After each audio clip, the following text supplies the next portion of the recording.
Ready to go, inshallah. Assalamu alaikum. It's Ibrahim again. I'm back. Live show again from Idlib, Syria. I'm glad to see you guys. SubhanAllah.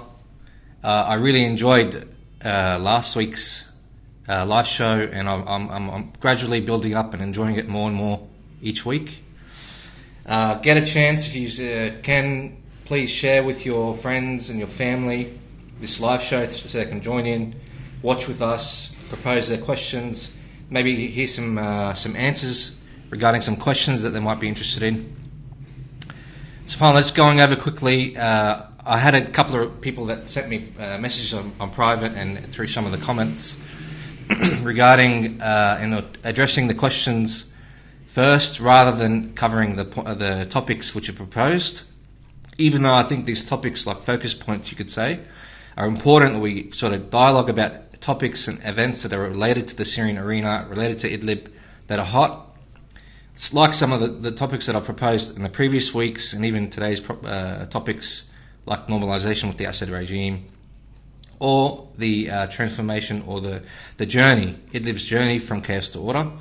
So I'll try to cover some questions. I've had a number of questions that come through over the past week from the last live show till today. A number of questions. May Allah reward all those who sent them through, and Jazakumullahu khair. I've got a number of questions that I'll go through, inshallah. Just quickly, and give a bit of time for the people to jump on live with us. Just a quick rundown on why I was hoping, or why I decided to come out and do a live show. Really, the aim is to create room for dialogue and discussion, to give and take, to answer questions that may be related to Idlib. Being that I'm here on the ground, I'm able to say maybe on the ground perspective and vision of how things are travelling, how things are going, and maybe this may give people ideas, or give people, you could say, clarification regarding important points, and maybe obstacles with their support or their understanding of what's happening here in Idlib or in Syria in general. Also, everything I propose is my opinion. I might be wrong in some things, I might be right in some things. With people's comments and questions, they might give me a better understanding even of what's happening, and this is something I really want to benefit from, and I hope that we can all try to benefit from this live show, God willing. I'll start, inshallah, with the questions. I've had a number of questions come through. Brother Amar from YouTube, he sent through a question. He said, I have a question for next week's episode. So he sent this throughout this last week. What would be your favourite and least favourite thing about living in Idlib? Jazakallah khair. Jazakallah khair, Brother Amar, for the question. Look, favourite thing about living in Idlib, I'd say it's brotherhood. Being amongst people that care for you, show empathy for you, and vice versa. It's sort of a bond, a family bond. Even though that not everyone's a family, it just feels like a family bond that's like you could say divine. It's a bond that I can't even express in words. It's something in the heart, in my life, in my mind, in the way I live, the way I interact with people. It just gives me an amazing bond feeling, you could say, brotherly feeling, that I'm part of this big family that's living a tough time, but at the same time, they're trying to get through it together, even though this same family has internal problems like any other family. So that brotherly bond, the family environment of the liberated areas, of the revolution in general, of the jihad, the struggle, the striving, the cause, a noble cause, this is definitely, I'd say, one of the most favourite things, or the best things that I experienced living in Idlib.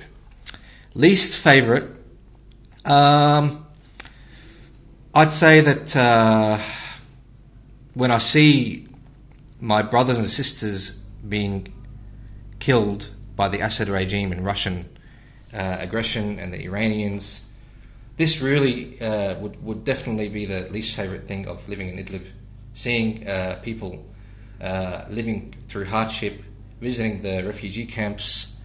So this is definitely hard on the heart and hard on the mind. And that's what drives me to struggle and do my part to try to relieve the Syrian people from qadr mustata'. I can only do my small amount as a person, you know what I mean?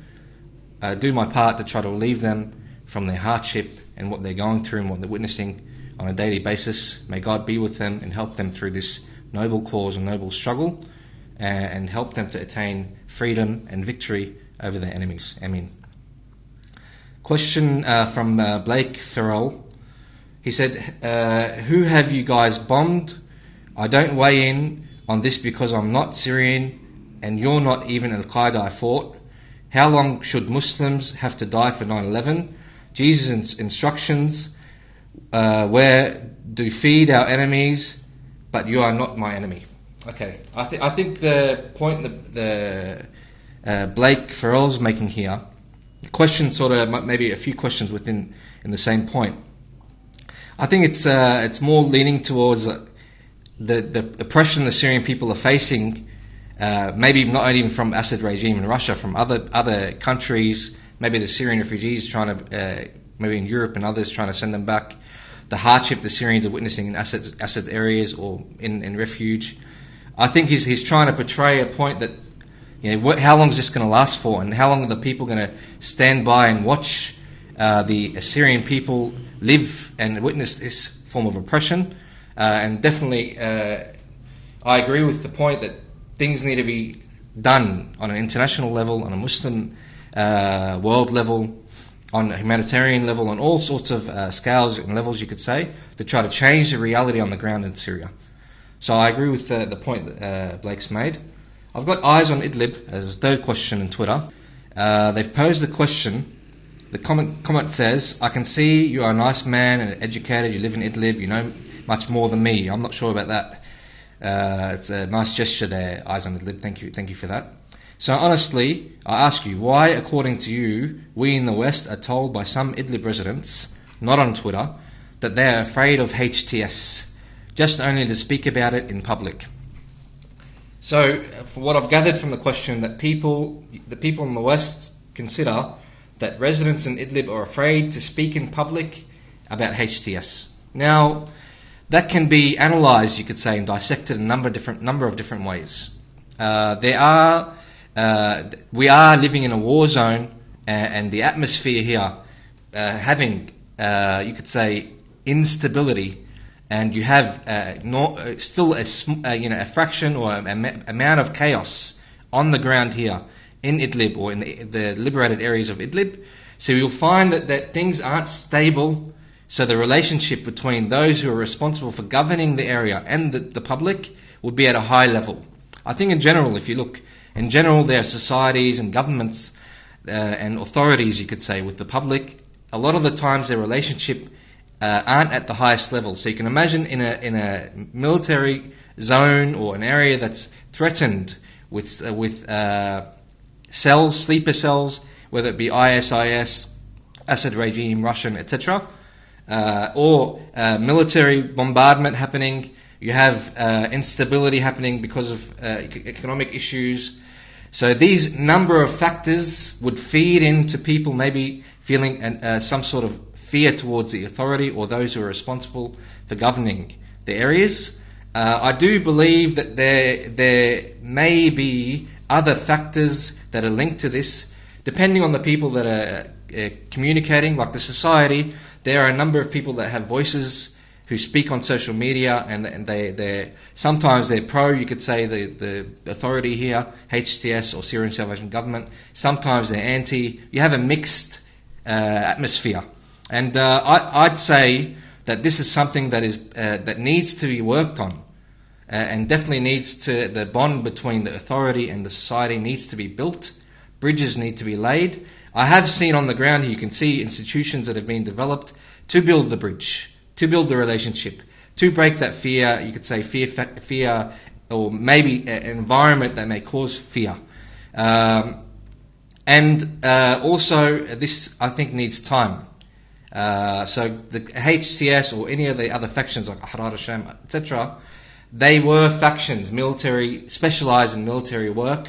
So they've come out and developed, and there's been civil society, civil institutions established So this transformation, which I will hopefully discuss in one of my points, this transformation from chaos to order, from factions to authority, this transformation is a procedure. It's very sensitive.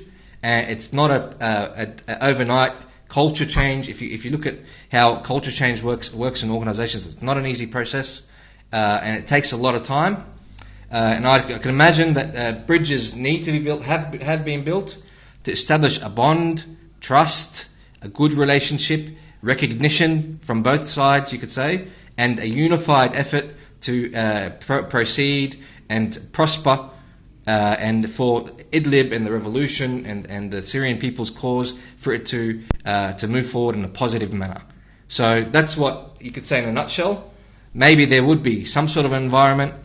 This definitely needs to be worked on, and it has been worked on, as I've seen, and those who follow the daily situation on the ground here with the institutions and the government and their work. But that in the future, I'm sure, would be definitely part of the strategy of the authority here to try to establish a strong bond between the authority and the society. Question number 4. I hope I was able to answer your question, Eyes on Idlib, and I will cover this in my topic after I finish these questions, and we'll see how we're going, if we have more questions or not. I have from Himanshu Shekar, and this is on Twitter. I don't understand why there is so much violence and chaos in the most of the Islamic world or Islamic nation. We have to, this is history, really. We're living one stage or one step of history, because if you look at back in history, the Muslim world was divided, and this division had revolts and had people that didn't want this division to happen. In the Ottoman Khilafah or Ottoman Empire, depending on if you call it a Khilafah or a state or an empire, they were divided.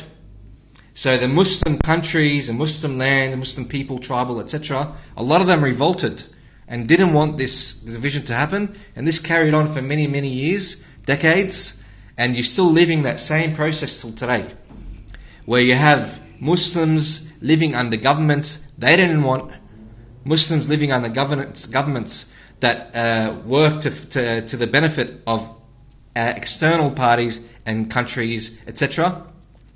So the Muslims are the one paying the price. You can see, for example, in the Emirates, you can see, for example, in Saudi Arabia, billions of dollars are being spent and sent out outside of the Muslim world and Arab world, you could say, to the benefit of Western or Eastern countries, and Muslims, millions upon millions of Muslims are below the poverty line, and you could say many of them maybe threatened to die from hunger. So this situation that you're living in, the division, this definitely causes problems, causes chaos, as well as the occupation of external powers in the Muslim world, which has happened in many countries, in Syria at the moment by Russia and Iran, in Iraq, in Afghanistan, and all these countries, even Palestine, pretty much the heart of the Muslim world, Palestine. You have the Israeli occupation. This all causes chaos and havoc. And I'd say that for the Muslim world to be stable, it needs to govern itself with itself and have its own its own wealth and treasures spent on its own people.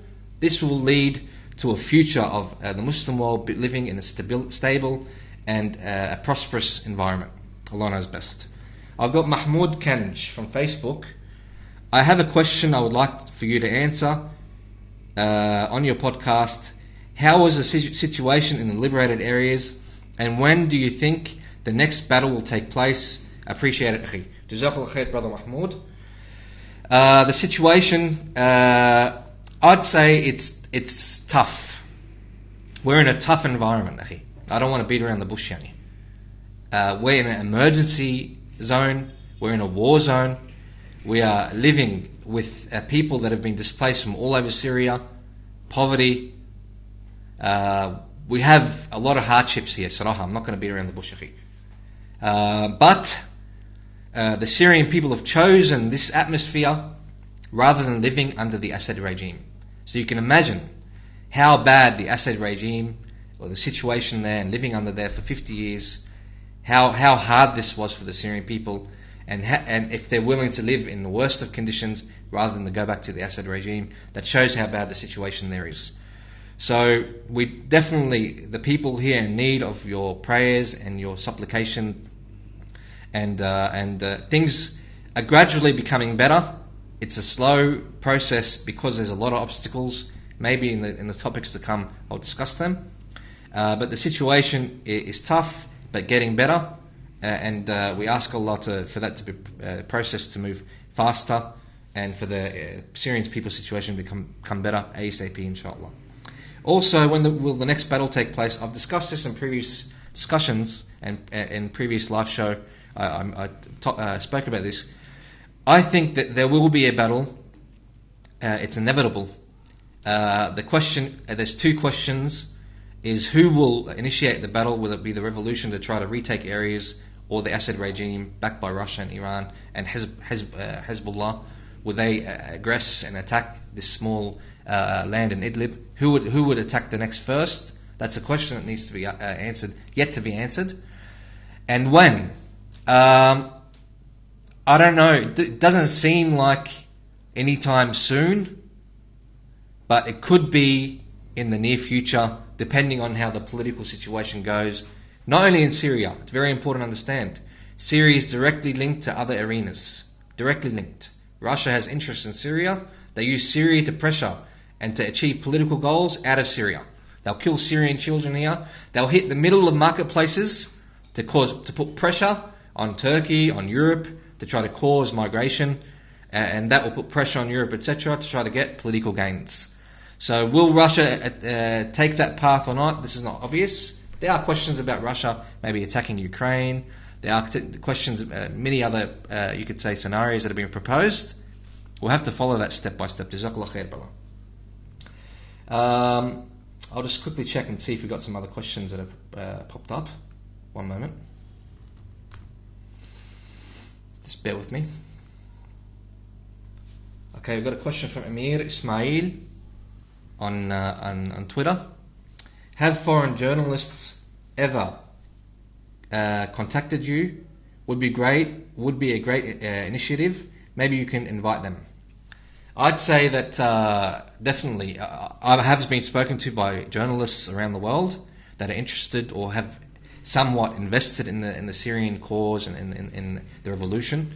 Vast majority of them revolution side, not Assad side, obviously. I'd say that definitely, look, coming in here, there's a qaida, there's a fundamental or foundation in Islam. ليس الخبر كالمعاينة. Hearing about something is not like seeing it. So you hear about Idlib from the west, from the east.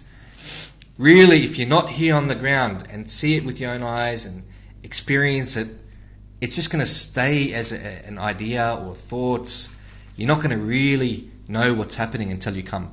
And look, journalists, YouTubers, vloggers, as far as I've understood, in the establishment of an office here specifically for journalists, external journalists, you could say, the authorities here, or the government here, or even the revolutionaries, they're really keen on having visitors here to try to portray their message and portray the reality on the ground. So no, definitely, it'd definitely be great for journalists to come in, see on the ground what's happening here, portray the message in a positive. I wouldn't say pro-revolution. Just show reality, You know what I mean? Just in an unbiased way, in an unbiased fashion, And that's basically what I advise. Allah knows best. Looks like we might have a little bit of technical difficulties. Allah knows best. So forgive me if it's cutting out, or if you're witnessing any issues there. I've got a couple of topics that I proposed at the start that maybe we can start on. We got Idlib's journey from chaos to order. Subhanallah, wallahi, this is something that I've spoken about on and on. Maybe people that know me will get a little bit sick of me mentioning this, but the importance of understanding the journey that Idlib's travelled through, the revolution's travelled through, so that you can understand where we are today. We are in an outcome of 10 years of stages and hardship, battles, internal, external battles, people switching. Arab world was pro-revolution. Now Arab world's trying to normalize. There's many things have happened pretty much on a daily basis. So understanding this journey is priceless in my opinion. Just important point, I think, if we can speak about the past a little bit. Now, at the start of the revolution, there were hundreds and even thousands of factions. There used to be a joke here on the ground that there's so many factions, they've run out of names. They've mentioned it like the name of Sahaba, the name of battles, the name of Islamic names here and there. They've run out of names. Subhanallah. That's the amount of factions you had, and a lot of them dissolved into each other. Some of them stopped. Some of them reconciled. Some of them reconciled with the Assad regime. You had full-on 10 years of action-packed events. We went through a stage, like I said, there's some stages that we went through. I've got a bit of a list here I've drawn up. We went through important stages like the people demand, the first stage, 9 stages. Stage 1, the people demand for the fall of the Assad regime. Peaceful protests. Then people got killed. Hamza al-Khatib got killed. And these protests, gradually, the establishment of the Free Syrian Army, gradually these protests turn into defense, self-defense. Villages come together, families come together, little factions started getting organized to defend themselves from the Assad regime's atrocities. So the motto was death before dishonor. They'd rather die than be dishonored. They'd rather die than go back under this regime who was killing their brothers and sisters for no reason. Yet the only reason they were calling for freedom and justice. The third stage was the collapse of the regime. The regime started falling apart. People splintering from the regime, thousands upon thousands, institutions falling apart, and left a huge vacuum in governance. So you had an unstable victory or part victory for the revolution. That's stage 4. So the revolution started seeing that, I'm taking over cities, I'm taking over villages, I'm taking over institutions, I'm taking over oil fields, I'm taking over all sorts. And you had a very important thing that happened around about this stage, late 2013-14, the appearance of ISIS. And this really was a very, you could say, negative part, which really tarnished and harmed the Syrian noble cause. Stage 5 was a revival of the tyrant and the Russian intervention and the Iranian nuclear deal with the West, which opened for them billions of dollars and paid for their intervention into the Syrian cause, Syrian battle. And they revived the Assad regime and Assad himself from death. Stage 6, the Russian occupation, and they reoccupied large parts of Syria. Then you had the struggle. This is where we come in now to the transformation. So the struggle for unity, internal unity, where battles started occurring. The need for unification of the political wing, military wing, economic wing, civil wing. So internal problems happening to try to create a central body to manage the affairs of the revolution, which is maybe still going on till today. You have the transformation from chaos to order. Now, this is where we see the vacuum gradually started being filled. 2013, the interim government was established.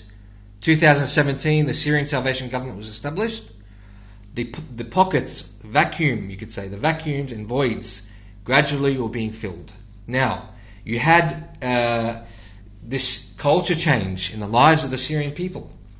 Many people were used to living in disorder. So who are you, O authority, to come and tell me what to do? That's like one big obstacle which was faced. You have poverty in the area. You have millions displaced. You have people, multiculturalism, from all over Syria. And these people, if you understand the Syrian culture, sometimes even village beside village, they have issues with each other. So imagine province with province. So you're gathering all these provinces to an area which have civil, social issues between them. These are all obstacles that are faced in the process of the transformation from chaos to order. You have the recognition People recognizing the authority. Are you the authority? Okay. So how do I know? Like, the interaction between the society, public, and the authority became a process which was not an easy process, and that faced many difficulties, whether it be the society or the authority. You also have the instability. Look, the bombs in the marketplaces, the bombs in areas like Jabal Zawiya, the loss of lands with the Russian aggression. These all created doubt, fear, uncertainty in the hearts of the people. Governing this area in this environment is, you can imagine, it's extremely difficult. You have minimal economic and human resources, so you have a huge list of things or responsibilities. I named them. There were 12 responsibilities of an Islamic government. 12 responsibilities. Yet to fulfill your responsibilities with minimal economic and human resources just makes it extra difficult. The factions themselves. Factions. You have an important point. Look, for the revolutionaries and the factions, or revolutionaries can be divided into 4 types. People that were full in with the thawra, with the revolution, with the jihad, with the struggle, with all their own. The second type were people that jumped on the bandwagon. They seen this revolution, their relatives, their cousins. They jumped on and gave a positive interaction, positive entry into this revolution. You have people that this is maybe getting a little bit negative, benefiting from the chaos, financially, a position, protection, prestige amongst their people. So they were benefiting from the chaos. So they jumped on to benefit personally, not for the greater cause. And you had people that were in the ranks that maybe, like they said in 2018, the frogs, which reconciled. So all this environment took place and was present in the transition from chaos to order. So, are we living in order today? No, I don't. I strongly believe we are not living in order today. But we are living in an emergency environment, in a war zone, which is structured in a way to move through this important stage so that the Syrian revolution can continue until it achieves its goal, the fall of the Assad regime, and to take over Damascus. So the situation in Idlib, like I said, it's an emergency situation. You're in a war zone. With governance, there are 3 main bodies that are involved in filling the void of governance and filling the vacuum. You have the civil society or the government, for example in Idlib, Syrian Salvation Government. You have the operations room of Fath al-Mubin, the military body, which defends and protects the area which this government serves the people in. And you have the NGOs, the humanitarian aid organizations, who provide the needs of the people, which is definitely a very important role, and the Syrian people are very grateful for that. So this shows a little bit about the environment, the atmosphere, the journey from chaos to order. It's been a very difficult journey, and it's still going. And the Syrian people are striving ahead. Positive, even though they're facing hardships, they're facing difficulties, they're positive, their spirits are high, and they have their eyes on the prize, the fall of the Assad regime, the exit of the Russians and the Iranians and occupiers, and to take over Damascus and govern it in a just, fair government which will serve the Syrian people. All this under an Islamic banner, under an Islamic umbrella, where the Syrian people can live their life in peace and harmony and have a prosperous future. God knows best. That's regarding the point, Idlib's journey from chaos to order. I think we're approaching the end of the show. I had a second topic which I was hoping to cover, and the topic was normalization with the Assad regime. Is this a solution or betrayal?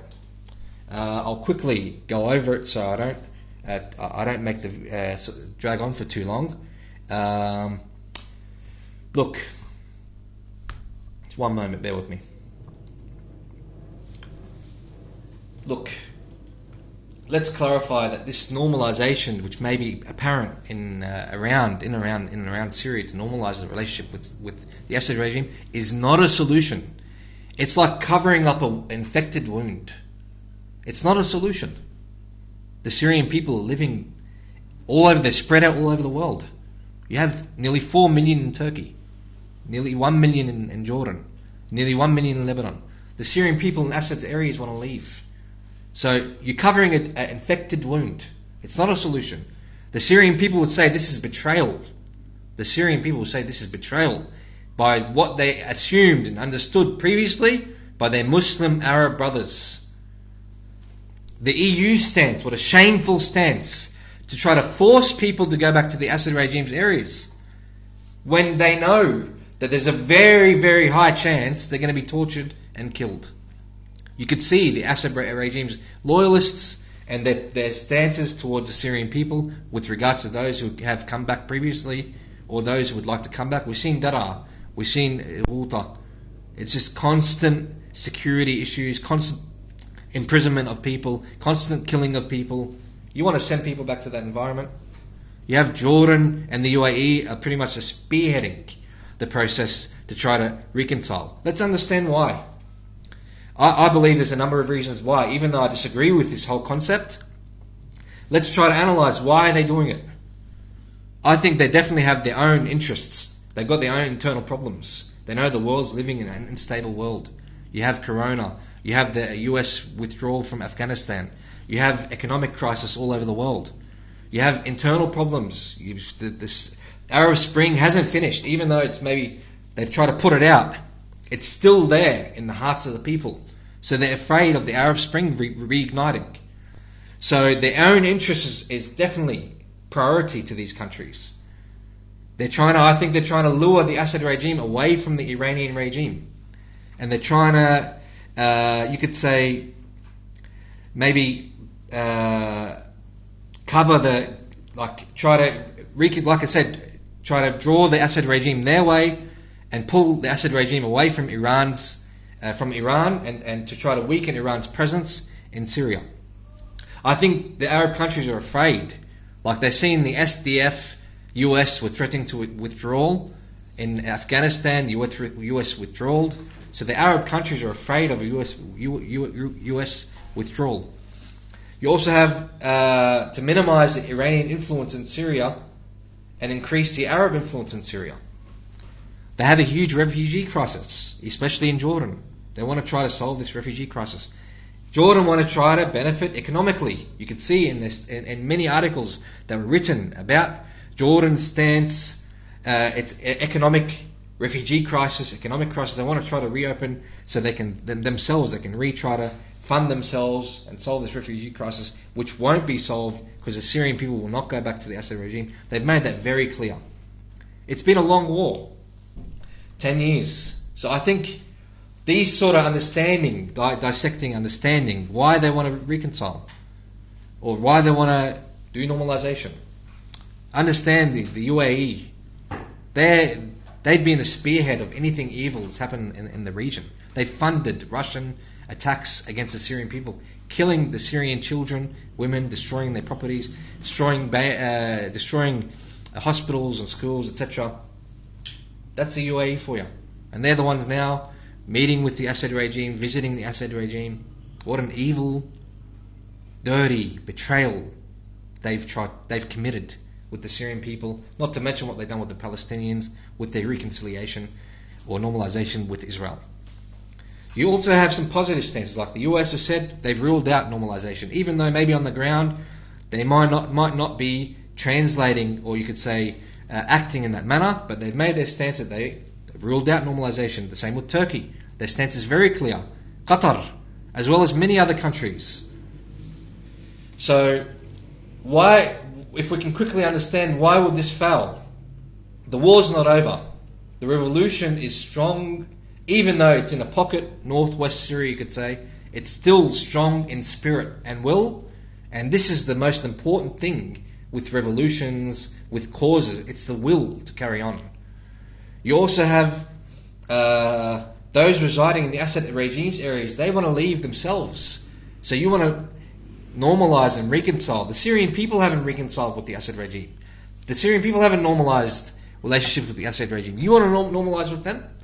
Really ajib. It's really weird.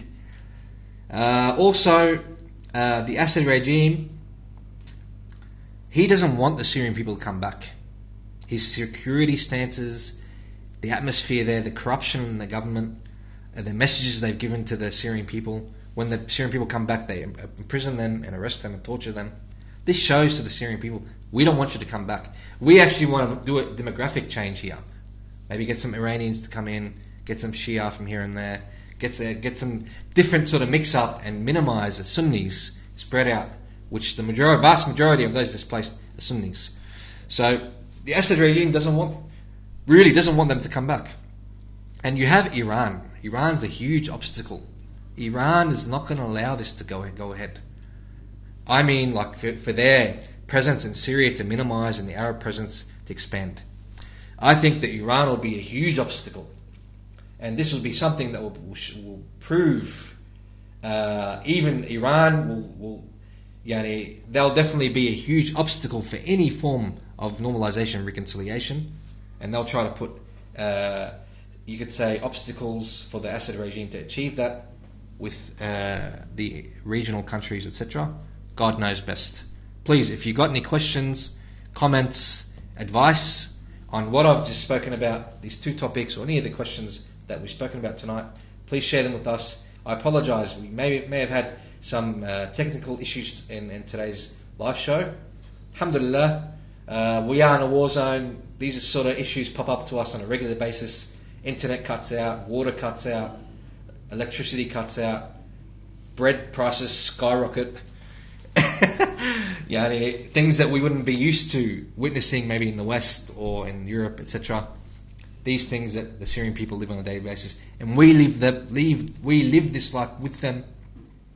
And this is an honor for me to leave all these beauties of this world, to live with my Syrian brothers and sisters in Syria, and live their hardship with them, and stand beside them in this important struggle to attain victory and justice. Jazakumullah khair for joining us today. I look forward to catching you in Ibrahim live from Idlib, Syria next week, bi'idhnillah. Thank you very much. It's been my pleasure. Assalamu alaikum wa rahmatullahi wa barakatuh.